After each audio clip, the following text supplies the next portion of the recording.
compassion on thee.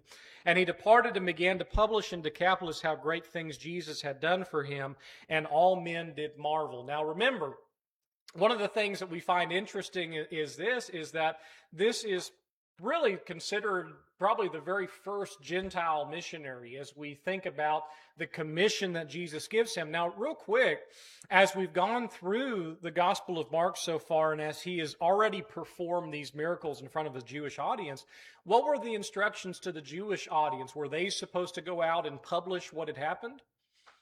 No. In fact, they were told specifically. Now, that doesn't mean that they listened to him. They would still ultimately go out and tell quite a bit. But in chapter 5, verse 19, we have a difference, don't we? And what's the difference? Now, what does he tell them to do? He tells this man specifically, you go out and you tell them. And so as he goes out in verse number 20, we see he is publishing it in Decapolis. And I want you to think about the end of verse 20. What is he telling the people? And think about what that means as he is going and he is talking about what he has performed. Now, by the way, who is the one talking in verse 20? Who are we talking about? Who is the one going and telling everybody? Yeah, this is the guy that has had all these demons and has just had them exorcised out of him. Now we see him being this missionary that goes going out, and he is publishing it to Decapolis and publishing it all around. And he's telling them, look at what he's telling them, how great things Jesus had done for him. And the end of verse number 20, what does it say that they did? All men did marvel. Now, do you think this is something, as you have gone through and you've seen the reaction, remember as you think about the reaction of the people, did they know who this guy was, his neighbors and the people around him?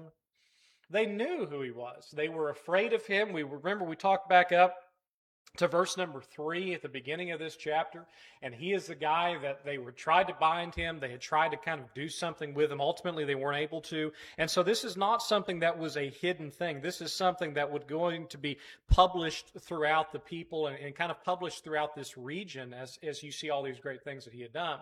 And so that ultimately leads us to where we had stopped a couple of weeks ago as we stopped here, but we had talked about Jairus. And so I want you to look at verses 21 and following. This is part 2 of what is happening in Mark chapter 5. Remember, we can kind of call this Mark's bread sandwich, and that is, as we go through this, we're looking at one main story, but in the middle of that story, it's like, remember, you're looking at 2 slices of bread, which is the main story, and then in the middle of that, you have another piece of substance that is added into that. So we have this story within a story, and Mark wants us to read them together. He wants us to know that these two things have a meaning that it is together. And so Jesus is now going to be on this same road, and we're going to be introduced to 2 broken people that are going to be reaching out to him.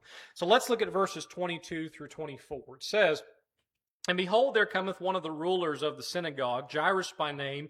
And when he saw him, he fell at his feet and besought him greatly, saying, My little daughter lieth at the point of death. I pray thee, come and lay thy hands on her, that she may be healed, and she shall live. And Jesus went with him, and much people followed him and thronged him." Now, as you stop and look at verse number 22, what do we know about Jairus to this point? We know his name, but what also do we know about him?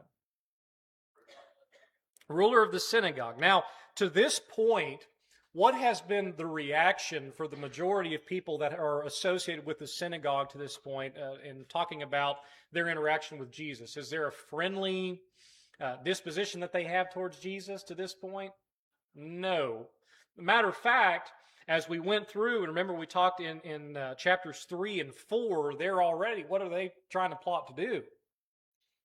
Yeah, they're trying to kill him. They're trying to get rid of him. So this is an unusual thing that in verse number 22, you have this ruler of the synagogue, and it tells us that, and if you think about what he is going to be serving as, he's probably one of the administrative people there at that synagogue there at Capernaum. He's responsible for the schedule, the scrolls. He's probably a Pharisee. He's probably very familiar with the scribes that have come out of Jerusalem. I very highly doubt that he does not know their reaction. And so what we know about him, and then the end of verse 22, we kind of have a shocking revelation that happens here. At the end of verse 22, what does he do?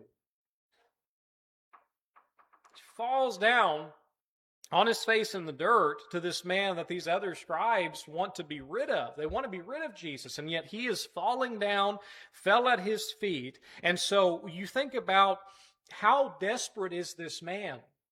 How much does he want this ordeal that he's going through? Then in verse 23, we see why exactly he is so desperate. In verse 23, it says he besought him greatly. He is desperate at this point. He is desperate for the healing hand of Jesus, and we're told in verse 23, my little daughter lieth at the point of death. Now, Mark is going to tell us in verse 42, when you flip over there, how old is this daughter? She's 12. So by our definition, is she a little girl anymore? I mean, probably not, but he's saying this is his daughter. And as a father talking about his little girl, he says, this is my little girl. And he says, my little daughter, and he says, lies at the point of death. Now, how sick is she if she's lying at the point of death? She's there, isn't she? If the door is creeping open, she's not knocking, the door is creeping open, and so she is at the end, and so he asks and makes this request in verse 23, I pray thee, come and lay hands on her that she may be healed, and she shall live. Now, how much faith does Jairus have at this point? Yeah. And you think about, of all the things he could have said, does he say, come and see what you can do? Or maybe you can help? No. He says, come. And at this point, thinking about come and lay thy hands on her. Now, obviously, does Jesus have to do that? To lay hands on her physically? No, he doesn't have to do that. But you think about the idea that he has is the things that he is most concerned about is that he gets somebody involved that he knows can heal her. He knows at the end, he says at the end of verse 23, and she shall live. And so at the end of verse 24, and at the end of this section, it says, and Jesus went with him, and much people followed him and thronged him. Is there any delay? Is there any question that Jesus can help? Is there any, let's, what does she have? Or let's take her symptoms down and we'll see what we can do. No, there's no delay, but he goes off and he's going to see what he can do. Now, you stop there in verse 24. We're talking about Jairus. We're talking about his daughter. And this is where we get into that kind of that bread sandwich here, that Mark's sandwich is we're going to be talking about one story, and then he's going to give us a story within a story. So just remember, we're talking about Jairus and thinking about this is still where he is going as we introduce verse number 25. So any thoughts up to verse 24? So as we get into verse 25, we have an interruption to our story. Verse 25, let's read down through verse number 29. It says, and a certain woman which had an issue of blood 12 years, and had suffered many things of many physicians, and had spent all that she had, and was nothing better, but rather grew worse, when she heard of Jesus, came in the press behind, and touched his garment. For she said, if I may touch but his clothes, I shall be whole. And straightway the fountain of her blood was dried up, and she felt in her body that she was healed of that plague. Now stop at verse 29. And let's think about some of the things that we've just been told. Verse 25 tells us how long has she been going through this. 12 years. How old is Jairus' daughter in verse 42? 12. I think it's an interesting similarity, isn't it? So as long as Jairus' daughter has been alive, this woman has been dealing with this problem. She's been bleeding for 12 years. And so you think about the day that Jairus is holding his daughter, and this is, a play on words, but that day that she is born, is also the same time this woman's nightmare began. And this woman's ailment that she could not be healed. Now, there's a couple of things here to kind of give your insight into the problem that she's having, more than just the physical ailment. But in Leviticus chapter 15, you think about in verses 25 through 27, and this is a woman who's dealing with this problem. Not only is she going to have the physical ailment side of that, what else is she going to be according to the Levitical law? Unclean. And how long at this point under the Levitical law has she been unclean? 12 years. This is not just a problem with the physical ailment. And you think about the price that she is paying because of this and what that means for her society-wise, what that means for her just practically. Practically, if you're unclean, who are they going to have anything to do with you? I mean, no, they're going to stay away from you. They're going to not have anything to do with you. And then we're told in verse 26, had she tried to see this problem resolved? And you think about if you've ever had those health issues before, the problem of issues like this where you keep going to doctors and you keep seeing them. So she sees all these doctors. How much did she spend on them? I mean, you know how that's like. And we probably have family members or people in our midst that knows what that's like. She spent everything she had, her last dime towards this. And the end of verse 26 breaks your heart. It says she did all that. She sees all the physicians and doctors, and did she get any better? No. Matter of fact, what does the end of verse 26 say? She gets worse. She gets worse as a result of it. So she's just living in misery. And so Mark, he's kind of brutal about the doctors and physicians. And by the way, some of the things that they would do at this time, and obviously as far as we've come with modern medicine, Mark's saying there's nothing that they've done that's done any good. Matter of fact, it's only gotten worse. And so in verse 27, she heard of Jesus, and what is her desire to do? What does she know about Jesus? Is there any similarity between her and Jairus? They both know something about Jesus, and what do they know about him? He can heal them. That's right. He can heal them. And so she takes a different approach. Now in verse 27, it says, when she had heard of Jesus, came in the press behind and touched his garment. And then when you read over there in verse 28, why does she do that? She said, if I can just touch his clothes, I'm going to be made whole. And so, go ahead, Steve. That's right.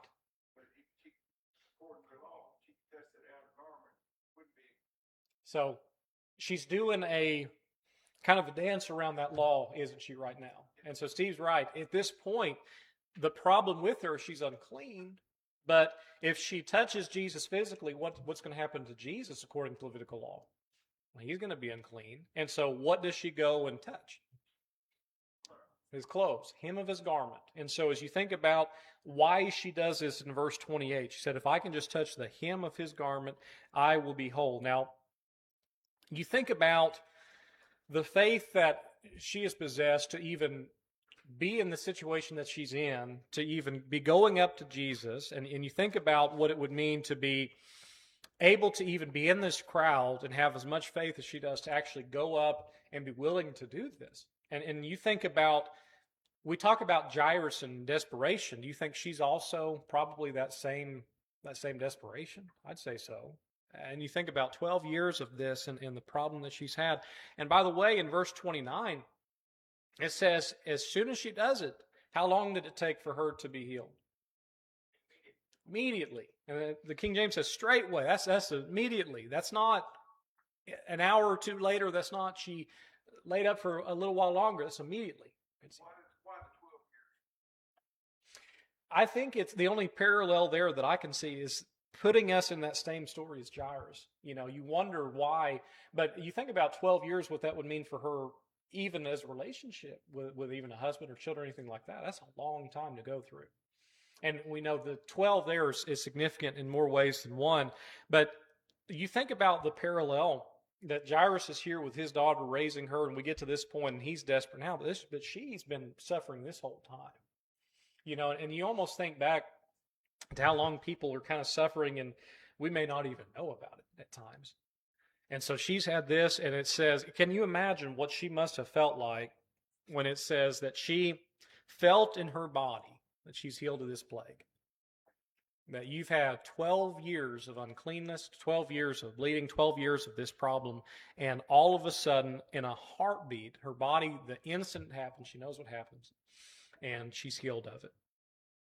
So that story within a story, and Jesus, where's he going? Don't forget that. Where's he still headed? Yeah, he's still headed to Jairus. He's still headed to the daughter of Jairus. And so in verse number 30, here is the question. And you think about, he's in the middle of this crowd. And by the way, whenever you read and you saw in verse 24, does verse 24 matter now? We read verse 24. He went with him, but how many people are around him?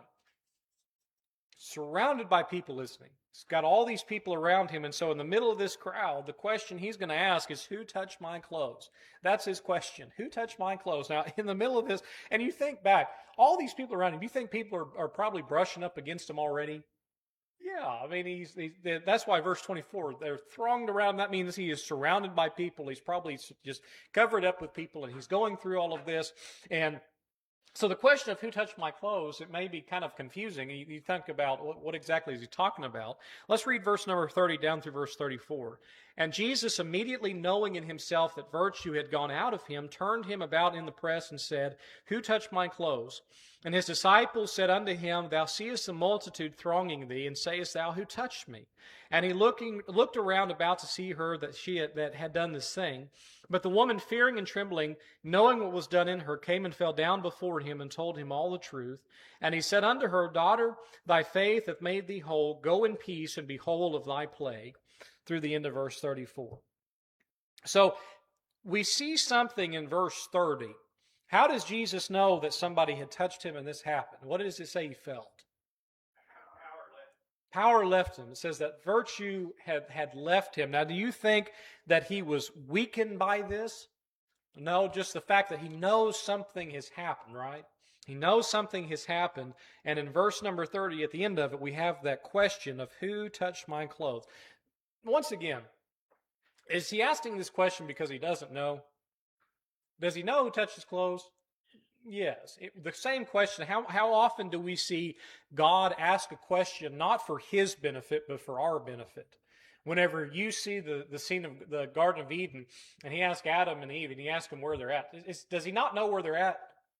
He knows where they're at. It's the benefit of being able to ask that question so that we may understand and may be able to give that answer. So he asked the question, and his disciples, all you can say at this point is bless their hearts, right? I mean, you think back to all the things, and I love it because it shows, I think you and I would probably be a lot more like them than we may realize.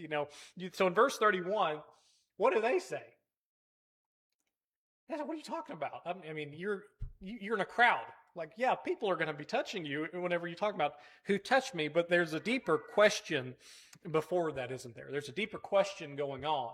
And so in verse number 32, he sees what she had done. In verse 33, it says she goes, and what does she tell him in verse 33? Does she tell him a little bit of the truth? Does she tell him, partly what had happened? All the truth. I love it. She tells him the whole truth, doesn't she? All the truth, not the polite version. You think she probably told him about the physicians and the issue, the uncleanness to this point, the fact that she's broke, the grief in front of this crowd. And remember, who's still there with Jesus? Where are we still going? Jairus. So just remember that and keep that in your head, that as we're going down through this. And in verse number 34, this is the only occasion for any person in the gospel to be called this directly by Jesus. What does he call her? Daughter. Daughter, thy faith hath made thee whole. Go in peace and be whole of thy plague. So he says this, and you think about what she was after versus what she received. What was she after initially? Physical healing. And how did she leave? Spiritually healed as well, right? Spiritually healed as well. So there's more going on to this than just this physical healing. And so you think about in verse 34, and let's ask a question real quick, because this is an important thing to help nail down. What kind of faith does Jesus commend? An acting faith, right? It's something, what did she have to do in order to be there? That's right. She had to reach out, push through a crowd. She's probably already miserable. She's not supposed to be brushing up against people as it is because of her state. And she does this. Is the faith Jesus commends a lazy faith? Is it a faith that doesn't do anything? No, quite the opposite. Whenever you see, and whenever James 2:17 says that faith without works is dead, have this woman in your mind. She actively went out, and what did she pursue? She pursued Jesus. She pursued after him because of her faith. And so as a result of that, the very end, and what he tells her to go in peace. You think 12 years, has she had peace? No, she's not had peace physically. And now she's leaving not only with this physical wholeness, but she's also leaving spiritually whole. And so you think about the restoration that has been brought. The end of verse 34 says, "Be whole of thy plague." And so now she is able to walk away clean. And you think about for the first time in 12 years to have this issue rid of. I mean, imagine at this point the life that has now changed. And so remember the question at the start of this, and as we've gone through the book of Mark, what manner of man is this? Is there anything in which Jesus cannot heal or take care of? No. No, in fact, over and over again, we see this proven to be true. So as you end verse 34, that story within a story, and we keep reminding it because as we open up to verse 35, we're about to see the consequence. I say consequence per se of what's going to be perceived as happening as a result of this detour. But where is he still going? He's still going to Jairus' daughter's house, right? All right, so any other thoughts through verse 34 before we finish out the story of Jairus? I got a question. Sure. Why does he call her daughter, and even there you refer to him as the father, when God is the father and Jesus is the son? That's a great question, isn't it? So why would that be the case for the Son of God calling her daughter? Now, the question would be as well, I think there's two kind of parallel stories to this. The first of which is, who is Jesus? He is God, isn't he? He is God in a way that he is able to call those daughter. Now, the second part of this is you think about her being part of the family of God. Now, to this point, with her state and uncleanliness, is she part of the family of God at this point? No. So I think the other side of that as well is now she is part again of that family of God, that she's now been restored, because to that point she'd been an outcast. She'd been kind of orphaned away from the family of God. So I think there's that double meaning of that for sure. But now she's able to be joined. She's part of the family of God again, which 12 years she's not been able to have because of that state she's been in. Yeah. But great question. And it is interesting. That's the only time we see him refer to somebody specifically using that. The only time in any of the Gospels. All right, so verse 35. So bad news for Jairus. Verse 35, we see the news. While he yet spake, there came from the ruler of the synagogue's house certain which said, Thy daughter is dead. Why troublest thou the master any further? As soon as Jesus heard the word that was spoken, he saith unto the ruler of the synagogue, Be not afraid, only believe. All right, so as we kind of go back to the overarching story that's unfolding in the background of this, as we kind of took that detour with this woman, now in verse 35, while he yet spake, so in the middle of his conversation, he's still talking to the woman, the interruption in the middle of that would happen. That daughter had died. And so the thought there in verse 25 is that, why are you troubling him anymore? And what is the perfect illustration here of man's ideology than, I think, the end of verse number 35, whenever they ask the question, there's nothing more you can do, right? We have a finality of death, don't we? We have a bookend of death. We have this idea that there is absolutely nothing can be done. And so you think about the delay here of him not being able to go and see Jairus' daughter, which they're thinking, she's gone. She's gone at this point. There's nothing more that you can do. And in verse number 36, it says, as soon as he heard the word that was spoken, Jesus says, he's overhearing the message, and he's not waiting for Jairus to react. And he gives him this word. He says, Be not afraid, only believe.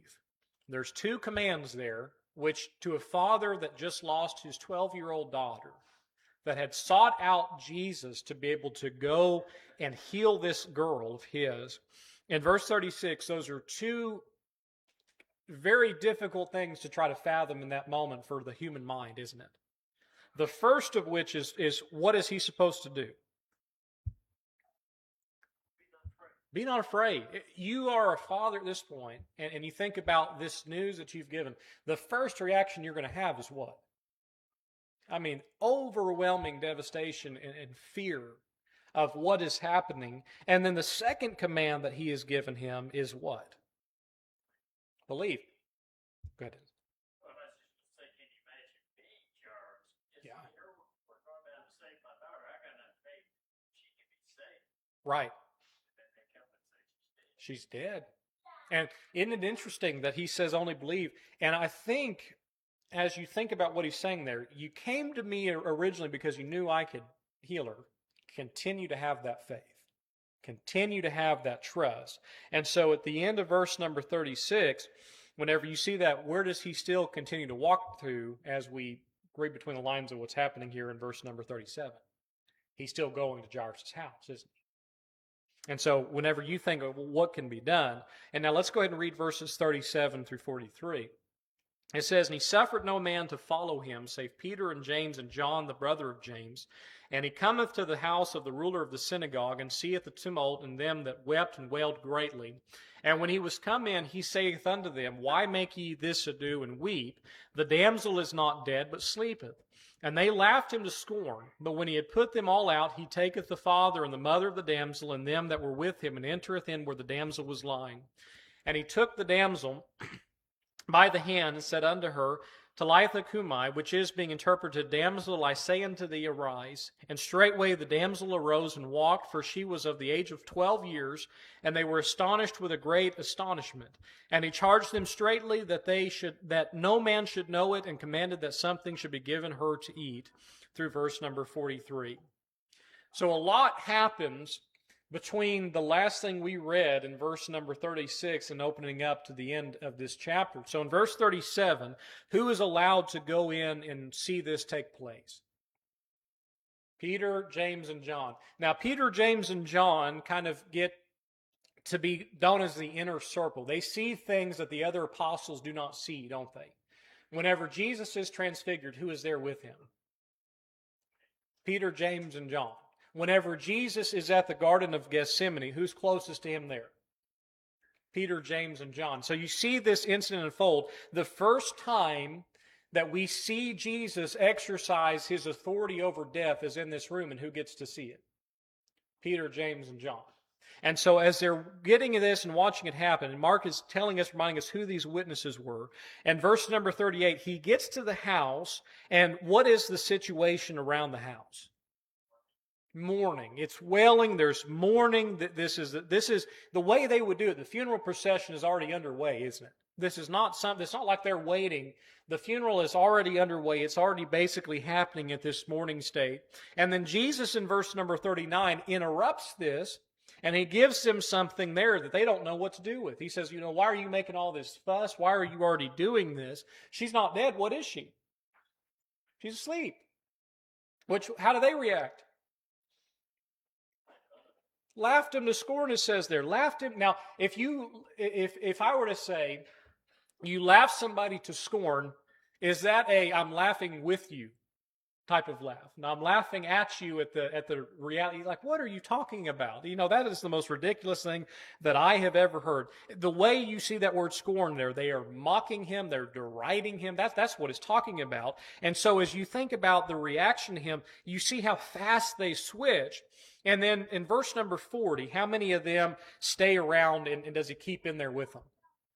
He sends them out, doesn't he? He gets rid of them. Now, who's still there? That's right. Peter, James, and John.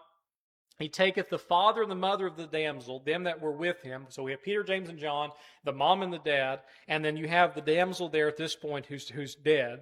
And it says, and it gives us these words. So he takes her by the hand, says unto her, and it gives us these words, that Talitha, which is little girl, little lamb, cumi, which is arise. If you're a mom that tells your kids to get up for school, that's the word you use. You say, get up. You're asleep. Get up. It's time to wake up. That's what he says there. Little girl, wake up. And Mark records this for us, and he gives us these words. These are the actual language. This is the words that came out of Jesus' mouth as he spoke. We have the translation here. These are the actual words that he said, and the remembrances of the very word, the very thing he said to her to wake up, to get up. It's time to get ready. And so the Son of God walks into this girl's room. She's gone. and he wakes her up like it's nothing more than getting up ready for school. Now, what a set of events that we have unfolding here. In verse number 42, just like the woman we read about earlier, how long does it take for her to wake up? Immediately. Then you see that word used again, don't you? Straightway. King James says straightway. That's immediately. In a heartbeat, she's getting up, and what does it say she does in verse 42? She walked. Is she groggy and kind of still halfway? No, she's getting up. She's ready. She's getting up from this sleep that Jesus says she's in. And it gives us a little bit more information that she's of the age of 12 years. So 12 years for the girl. The two lives we see parallel between Jairus' daughter and this woman that had the issue of blood back earlier on in the chapter. And we see at 12 years. And at the end of verse number 42, what is their reaction? And by the way, who's with him? Peter, James, and John, the mother and father. It says, who was astonished? All of them, right? All of them are astonished. They were all astonished at what had happened. They're all looking at this, and they look at this, and it even gives it to us twice. They were astonished with a great astonishment, that they're beside themselves at what they have just witnessed and what they have just seen unfold. And then the end of this deal, verse number 43, what does he command them not to do again? Don't tell anybody, right? Don't tell anybody, which is not what we were told at the beginning of chapter 5. We have a different audience there. He tells them not to tell anybody, which that would be kind of a hard thing to not tell anybody, wouldn't it? How many people are there mourning and seeing this unfold? You have all of the people there that know this is happening, and this guy is a ruler of the synagogue. This is going to be an ordeal that they know. And the end of verse 43, don't you love it? It's like a normal day. So she gets up, and what does he tell her to tell him to do? Feed her. Get her something to eat. She's tired. She just woke up. Give her something to eat. Of all the details Mark could have ended this chapter with, he ends with that one. It's like another day for Jesus, isn't it? Get her something to eat. It's back to life as usual. So the Lord raises up this little girl from the dead. Get her some supper. That risen body still needs to eat. And so you think about the shock and the detail that he's at. Mom and Dad are just standing there watching this. He says, well, get her something to eat. It's time to go back to life as usual. Now, as you stop at the end of verse 43, you and I being removed from this, do we understand what has happened at this point as we have gone through chapter 5? And you think about everything that has unfolded. We have the same answer over and over again. What manner of man is this? Well, what manner of man is Jesus? Has he proven himself to this point? Can you and I know beyond a shadow of a doubt today who Jesus is? Do we have to have any doubt? No, we don't. Matter of fact, we see it proven over and over and over again. Legion, this man with 6,000 demons could not be kept. Jesus emptied them out with a word. You have this woman with the issue, 12 years of bleeding, bankruptcy, isolation, this untouchable, healed by touching the hem of his garment. Jairus' little girl dead. Funeral procession already under the way. Mourners already there. Awakened with 2 words in Aramaic and sent to supper. Who is Jesus? If not, but simply put, the Son of God. We see the evidence unfold over and over and over again. All right, any final thoughts this morning before we wrap up? All right, I appreciate y'all so very much. Now, I want you to look in Mark chapter 6. If you get a chance this week, study through there. And a couple of things to be watching for. Watch how his hometown sees the miracles that Jesus has performed to this point and their reaction to it. Read Mark 6. We'll get back to that next Sunday, but I appreciate you for your time and attention. Great study, and look forward to continuing it next week.